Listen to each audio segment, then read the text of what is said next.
ठीक है।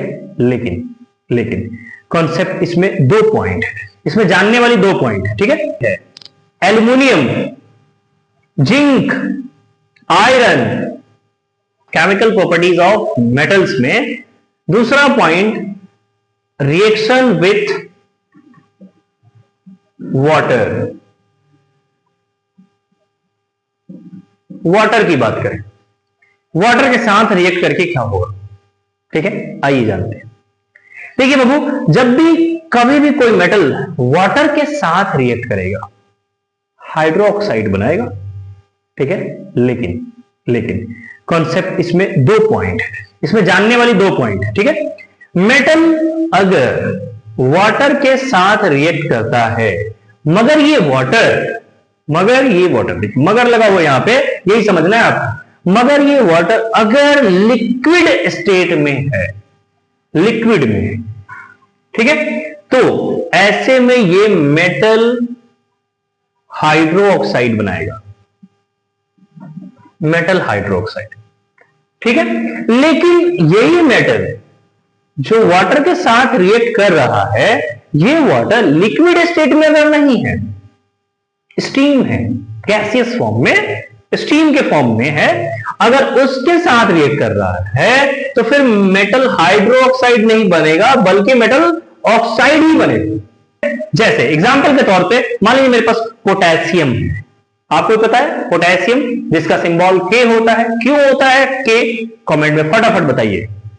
पोटेशियम का नाम जो सिंबल है वो के क्यों होता है? इससे रिएक्ट कराते हैं H2O के साथ जो कि लिक्विड में है। ठीक है ना, लिक्विड में, तो क्या बनाएगा? जी हाँ, पोटेशियम हाइड्रोक्साइड बनाएगा। अच्छा, इसके साथ साथ एक और बात याद रखना, हाइड्रोजन भी प्रोड्यूस होगा। ठीक है ना, हाइड्रोजन प्रोड्यूस होगा, अभी हम समझेंगे क्यों प्रोड्यूस होगा। ठीक है, देखिए पोटेशियम प्लस वाटर आपस में रिएक्ट किया, ठीक है, और रिएक्ट करके क्या होता है भाई, रिएक्ट किया तो पोटेशियम हाइड्रोक्साइड बनाया 2KOH। ये देखिए, और बैलेंसिंग के तौर पे मैंने यहां 2 लगा दिया, ये ठीक है। इसमें हाइड्रोजन तो 4 है, यहां पे 2 ही बनाया ना, 2 ही हाइड्रोजन निकल के आया है, तो ये बाहर आएंगे, यही H2 बाहर आता है। ठीक है, खैर कॉन्सेप्ट हमारा वो नहीं है, कॉन्सेप्ट ये जानना जरूरी है कि पोटेशियम वाटर के साथ रिएक्ट करता है तो पोटेशियम हाइड्रोक्साइड प्रोड्यूस करेगा। लेकिन वाटर कैसा होना चाहिए? वाटर लिक्विड स्टेट में पाया जाना चाहिए। ठीक है, अगर लिक्विड स्टेट में है तो हाइड्रोक्साइड बनेगा और हाइड्रोजन गैस भी प्रोड्यूस होगा। ठीक है, कैसे पता चलेगा कि हाइड्रोजन गैस है? कमेंट में बताइएगा, मैं बता दूं। चलिए मैं बताता हूं हाइड्रोजन गैस कैसे प्रोड्यूस होगा, कैसे पता चलेगा कि ये हाइड्रोजन गैस है। अगर उन हाइड्रोजन गैस को इकट्ठा कर लिया जाए और जलाया जाए तो ये पॉप साउंड के साथ प्रोड्यूस होगा। है, पॉप साउंड के साथ बंद करता है। मैं एक लिंक जो है वो डिस्क्रिप्शन में दे दिया है मैंने, आप चाहें तो उसे देख सकते हैं, शॉर्ट्स में है जिस जहां पे हाइड्रोजन को बर्न करके दिखाया गया है। ठीक है, आइए मेरे पास सोडियम है Na, और इसे मैंने रिएक्ट कराया वाटर के साथ। क्या बनाया भाई? बनाया सोडियम हाइड्रोक्साइड, क्योंकि हमने लिया है इसे लिक्विड स्टेट में। ठीक है, लिक्विड स्टेट में जब भी लेंगे हाइड्रोक्साइड बनेगा और साथ में हाइड्रोजन गैस भी प्रोड्यूस होगा।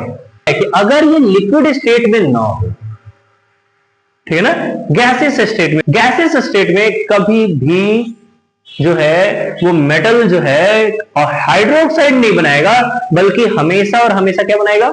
ऑक्साइड बनाएगा। ठीक है, चलिए मैग्नीशियम मैं रिएक्ट करा रहा हूं वाटर के साथ, H2O, जो कि किस फॉर्म में है भाई? गैसियस फॉर्म में है। रिएक्ट करता है तो क्या बनाता है? MgO, मैग्नीशियम हाइड्रोक्साइड, और हाइड्रोजन प्रोड्यूस होता है। ऑक्साइड बना है, हाइड्रोक्साइड नहीं बना है, ऑक्साइड बना है। ठीक है, याद रखेंगे कि स्टीम के साथ यानी गैस के साथ अगर कोई भी मेटल रिएक्ट करता है तो वो ऑक्साइड बनाता है उस मेटल की, ना कि हाइड्रोक्साइड। कुछ पॉइंट्स इसमें आपको याद रखने वाली बात है, ठीक है, जो आपको पक्का याद रखना है वो है क्या? पहला कि मैग्नीशियम जो है, मैग्नीशियम, ठीक है, मैग्नीशियम जो है कोल्ड वाटर के साथ रिएक्ट नहीं करता, कोल्ड वाटर के साथ रिएक्ट करता ही नहीं है। मैग्नीशियम के बारे में ये आप जानेंगे कि magnesium only react with hot water. ठीक है ना। हॉट वाटर के साथ रिएक्ट करता है, स्टीम से रिएक्ट करता है, कोल्ड वाटर के साथ रिएक्ट नहीं करता है। ठीक है ना। यहां पे हमने स्टीम के साथ दिखाया, ये हॉट वाटर के साथ भी रिएक्ट करता है, लेकिन कोल्ड वाटर के साथ रिएक्शन होती ही नहीं है, यानी मैग्नीशियम हाइड्रोक्साइड नहीं बनेगा वाटर के साथ रिएक्ट करके। समझ रही बात ना। ठीक है। मैग्नीशियम ऑक्साइड को आप वाटर के साथ रिएक्ट करा के मैग्नीशियम हाइड्रोक्साइड बना पाएंगे, लेकिन मैग्नीशियम को कोल्ड वाटर के साथ रिएक्ट करा के मैग्नीशियम हाइड्रोक्साइड नहीं बना पाएंगे। दूसरी एक और पॉइंट है जो जानने वाली है, एल्युमिनियम, जिंक, आयरन ना ही हॉट वाटर के साथ रिएक्ट करते हैं। ठीक है। डू नॉट रिएक्ट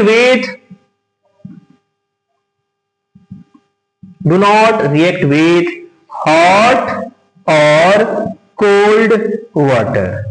ये ना ही हॉट वाटर के साथ रिएक्ट करते हैं, ना ही कोल्ड वाटर के साथ रिएक्ट करते हैं। भाई ये रिएक्शन करते ही नहीं है। ये तीनों जो है वो ना ही आपके कोल्ड वाटर और ना ही हॉट वाटर, दोनों ही वाटर के साथ रिएक्ट नहीं करते। ठीक है। चाहे एल्युमिनियम हो, जिंक हो या आयरन हो। ठीक है। ये रिएक्ट किससे करते हैं? React with steam, react with steam. जी हां। ठीक है। यानी कि गैसियस वाटर जो है इन्हीं के साथ रिएक्ट करेंगे बस। ठीक है ना। कौन कौन सा? Aluminium, zinc and iron. ये do not react with either hot water और cold water, only react with steam, means water in the form of gaseous state. ठीक है।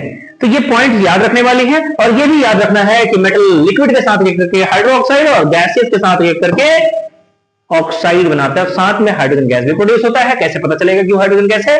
क्योंकि अगर उन हाइड्रोजन गैस को बर्न किया जाए तो पॉप साउंड के साथ जलेंगे। लिंक भी आपको डिस्क्रिप्शन में दिया हुआ है। उस पॉप साउंड को बर्न कराते, आई मीन कि उस हाइड्रोजन को बर्न करा के पॉप साउंड को प्रोड्यूस करते हुए। उम्मीद है आपको समझ में आ रहा होगा। नेक्स्ट वीडियो में हम जानेंगे मेटल्स की और भी कुछ केमिकल प्रॉपर्टीज, मजेदार केमिकल प्रॉपर्टीज।